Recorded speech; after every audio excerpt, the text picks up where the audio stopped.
The old grain mill on Fog Hollow Road hasn't turned in decades, but sometimes in the early hours the blades still creak, like something is breathing inside. I was 17 when I got my first and last job in Fog Hollow. My Uncle Red needed help fixing up the barn before winter. My family couldn't afford to say no.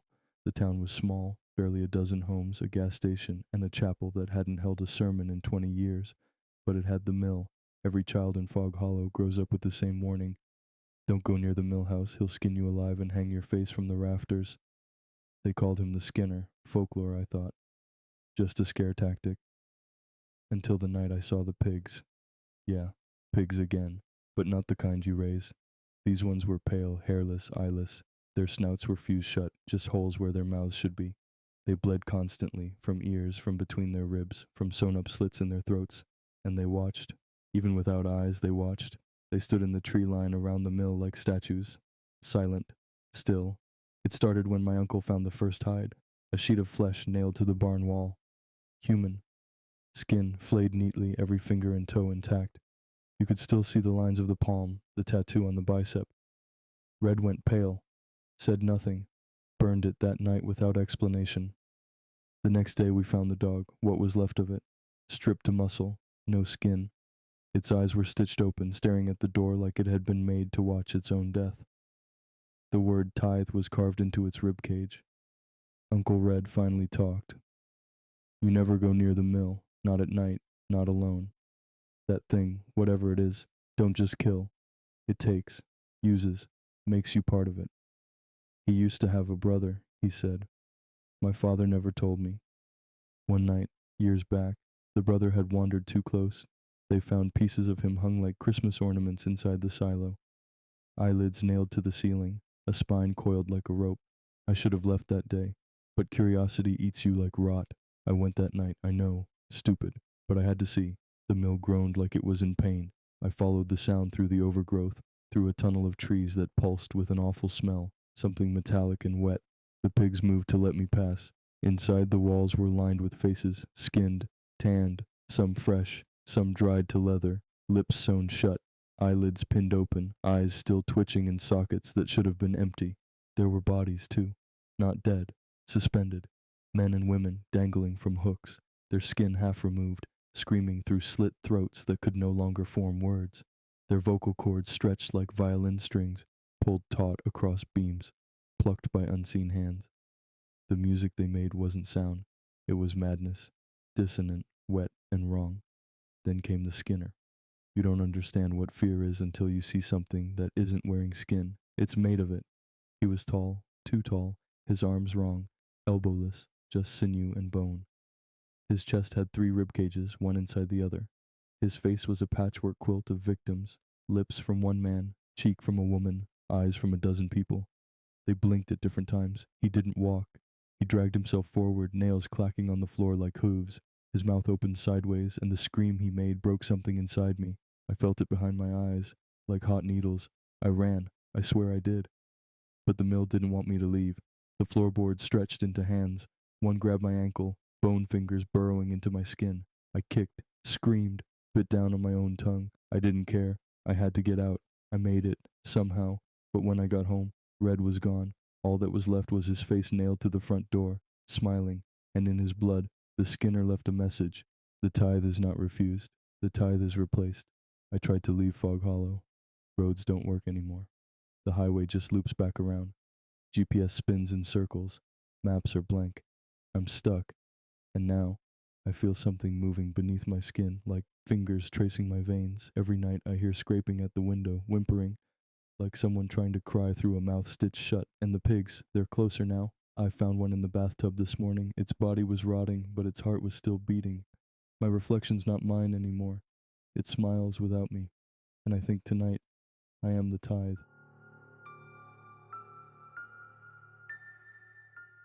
The church in Hollow Vale is the only building that never decayed. Everything else, barns, cabins, even the sheriff's station, rotted from the inside out over the years. But the church, still standing, still pristine, even though no one built it. Locals say it just appeared one spring morning in 1967. Black wood, tall spire, blood-red glass in the windows. No one remembered seeing it being built, yet there it was, like it had always been there, like it had been waiting. They say the bell never rings unless someone's about to die. I never believed any of it. I'm a man of steel and wires, not ghosts and God. I was with the Forestry Service, sent out to survey a stretch of overgrown woods that wrapped around Hollow Vale. We lost contact with a ranger station nearby. The satellite feed was gone. No calls in or out. Just silence. I found the church on the third day. It wasn't on the map, wasn't on satellite either. I only found it because I heard singing, not the kind that comforts. It was dissonant, wet and choked like a throat full of syrup. The building loomed out of the fog like a monster standing still. Black planks, untouched by time. A cross at the top of the bell tower but upside down, rusted and bleeding something thick and dark. When I stepped inside, the door didn't creak. It sighed. The pews were full of corpses, sitting upright in perfect rows.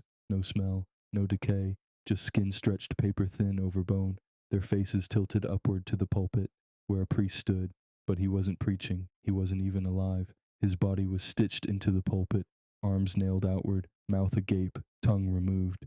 His stomach had been split open and filled with hymn books, soaking red through the pages, eyes pinned open with safety pins, watching. And then I heard it. The bell rang. Once, the corpses turned. They weren't dead. They weren't even human anymore. Their faces began to peel back, revealing layers, muscle, sinew, screaming mouths behind their eyes. Their limbs cracked as they rose. Some had more than 2 arms, some had none. One dragged itself across the floor with its jawbone, teeth scraping deep into the wood. The walls bled scripture, lines of text in languages I'd never seen scrawled in fresh blood. The crucifix above the altar twisted, grew horns, and split in two. The air turned hot as if I were standing in the breath of a starving animal. I ran toward the door, but the floorboards had warped, stretched. They pulled at my boots, screaming in voices that sounded like mine. I tripped, fell, and landed in the baptismal font. It was filled with teeth, thousands of them, human, sharp, biting into me. I screamed as dozens sank into my arms and legs. One pierced my ear. I thrashed until I crawled out bleeding and sobbing. The corpses were almost on me. Then the priest moved. His mouth opened wider than it should have, splitting the corners of his cheeks like wet paper. No voice came, just a sound, low, like a furnace breathing, like a mother humming underwater. And the bell rang again. I woke up in the woods, alone, cold. My wounds were gone. My uniform was clean. My GPS showed I was 12 miles from where I started. No church, just trees. I reported what I found, minus the impossible parts. I told them I found the station burned out. No survivors, no signs of struggle. I lied, but the bell has followed me. Sometimes at night I hear it. Once, twice, sometimes 3 times. I live alone now, in a trailer in the plains. No trees, no churches, doesn't help. A week ago, my neighbor knocked on my door at 3:07 a.m. His eyes were missing, just black sockets filled with flies. He smiled and said, "The congregation remembers you." Then he laughed until his jaw unhinged and fell to the ground. When I looked outside, there were footprints leading from my back door to the woods. My dog disappeared. I found his collar nailed to a tree with my name written in blood beneath it. The bell rang again that night, 4 times. Last night I dreamed of the church, but I wasn't a visitor this time. I was at the pulpit, and the congregation was screaming in joy as I opened my stomach and fed them pages soaked in my own blood. When I woke up, my chest was sore. I looked in the mirror and saw something missing. My belly button was gone. In its place, a tiny mouth, smiling. And this morning I heard the bell again, 5 times. It's calling me back, and I don't think I can resist much longer.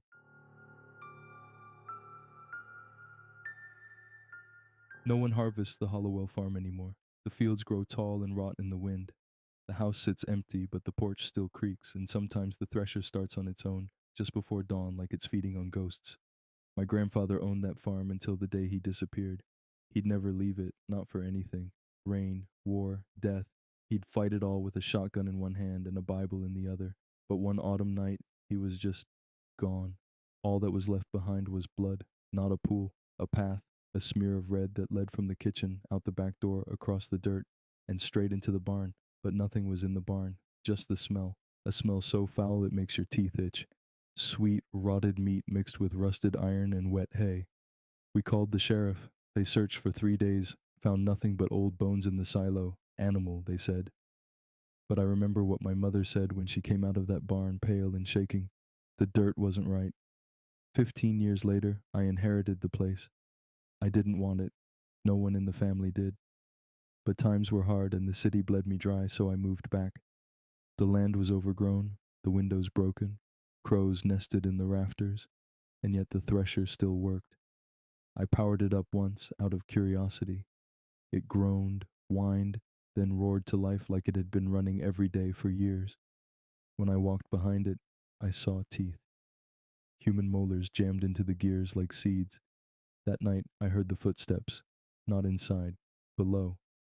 They came from under the floor, slow, dragging, uneven, like someone missing half their limbs. I pulled back the rug in the living room and found the old trapdoor nailed shut. My grandfather had sealed it with iron spikes and poured wax over the edges, a protection ward. I broke it open. Beneath was a narrow staircase carved into packed earth. The smell was stronger down there, like open guts and wet wood. I went down with a flashlight and a crowbar. The stairs spiraled for longer than they should have, far longer than the house's foundation allowed. And then, at the bottom, I found the room. It wasn't a basement, it was a chamber. Circular. The walls were bone, some cracked, some child-sized, some still weeping marrow. In the center stood the old threshing blade, mounted upright like a cross, and hanging from it was my grandfather, not dead, not alive. His skin had been peeled back and stretched across the walls like wallpaper. His face was stitched to the ceiling, eyes still blinking. His ribs were open, housing birds' nests made of hair, and he was whispering, a soft, wet sound over and over. Turn the blade, feed the dirt, bleed the fields. I ran, but when I reached the top of the stairs, I wasn't in the house anymore. The floorboards were gone, the ceiling replaced by shifting, moist blackness, and something was breathing behind the walls, a sound like hundreds of lungs dragging in mud. Hands reached for me, bone-thin, soil-covered, fingernails made of corn husk. They grabbed my ankles. I screamed and slammed the trapdoor shut on them. Their fingers didn't bleed. They crunched. Since then, things have worsened. The thresher won't stop running, even unplugged. It hums through the night, chewing on nothing, spraying blood from the chute. I've burned it. It came back whole the next morning. The land smells of meat. Worms crawl out of the ground during the day and spell words in the dirt. Feed us. Turn the blade. You're next. I don't sleep anymore. Every time I close my eyes, I see the threshing room. My grandfather's skin twitches. His voice is louder. He started naming people. My brother, my ex, my old boss. And when I wake up, someone's gone missing from town. The sheriff came 2 nights ago, said they found my mother's teeth in a bird's nest out by the barn. But my mother's been dead for a decade, buried in Chicago. He asked to see the basement. I let him. He screamed for exactly 26 seconds. Now he's part of the wall. I don't know how much longer I can fight it. I hear the whispering in the plumbing now. The faucet gurgles blood. The wallpaper pulses. And the soil out back, it's breathing. Slowly, steadily, like a womb. I think the farm wants to be born. Last night, I saw something rise from the field. 8 feet tall, stitched in wheat and tendon, its head a sack of burlap and eyes made of glowing coals. It stared at me for an hour. Then it pointed to the barn. The thresher was screaming. And beneath it, in the dirt, a mouth had opened. A mouth with my voice. I think I know what I have to do. The blade needs blood, the soil must drink, and the house hungers. If anyone finds this letter, stay away from Hollowell Farm, burn the fields, salt the earth, seal the basement, and never ever go below the threshing floor. That's where it begins and where I'll end. They told me the river dried up for a reason. The locals call it Widow's Wake, but no one remembers why. Just whispers. They say the land went dry in the spring of '89 and the water never came back. And yet even now you can hear it at night, the soft sound of rushing water beneath the dirt, like something still moving down there. I came to Widow's Wake to rebuild my uncle's cabin. He was a trapper, kept to himself, didn't leave much behind when he vanished. Just notes, dozens of torn journal pages, all stained with mud and blood. The last entry read, "Don't dig, don't uncover its face." I should have listened. The cabin was in ruin when I arrived. The roof caved in, the porch collapsed. But the basement was untouched. A steel hatch in the floor, sealed with 4 padlocks and wrapped in chains. It pulsed with cold air. I started having dreams the first night. In them, I stood at the edge of a black river. A woman in a tattered wedding dress stood across from me, barefoot, her eyes bleeding. She never moved, just stared, and behind her, something massive rose from the dried riverbed. Not seen, but felt, like a mountain full of lungs, and teeth I'd wake up gasping, covered in mud. The second night, the basement hatch was open. I didn't hear it unlock, didn't hear the chains fall. It was just open, yawning into black. I went down with a lantern and a pistol. What I found wasn't a basement, it was a tunnel, carved through solid stone, sloping downward for what felt like miles. The walls were covered in wet roots and jawbones. Some of the teeth were baby teeth. Some were too big to be human. I kept walking. The air grew wet, foul. I started to hear the water, not dripping, flowing, rapid, fast, but I was deep underground. Then I found the riverbed. It was there, clear as day, a dried channel of cracked earth and ancient bones, and something writhed beneath it. I could see the soil shifting, like something massive was swimming just under the surface. In the middle of the channel was a mound, 6 feet tall, wrapped in rotted linens and rusted chains. At the top was a mask, handmade, carved from bone and stitched with scalp, and nailed into its center, my uncle's journal, open to a page I hadn't seen. It read, "She whispers when hungry, she eats when named." That's when I heard it, a voice like someone gargling broken glass, whispering my name from every direction. Eli, Eli, Eli. I ran, but the tunnel was longer now. The walls moved, eyes opened in the stone, bleeding. My lantern died. I had to crawl for what felt like hours. When I burst out of the hatch, it slammed shut behind me. But I was wrong to think I'd escaped. The air had changed. The woods around the cabin were silent. No birds, no wind, just the sound of something distant, dragging itself across stone. I left the next day. Drove 30 miles without stopping. I slept in my truck. But when I woke up, the dirt on my boots was wet, and there were footprints around the vehicle, bare, bleeding, leading to the nearby creek. And the creek, bone dry, but I still heard the water. I tried warning people. No one listened. The land was cursed, I said. There was something under it. They laughed. They always laugh until they hear the voice. It comes at 2:13 a.m. every night, right outside your door, just whispering, soft at first, then louder, louder, louder. Eli, Eli, Eli. Last week I went back. I don't know why. Maybe I thought I could end it. I brought gasoline, salt, tools. I was ready to burn it all down. But when I reached the cabin, it was gone. In its place was a hole, a perfectly round pit, at least 60 feet wide, lined with teeth.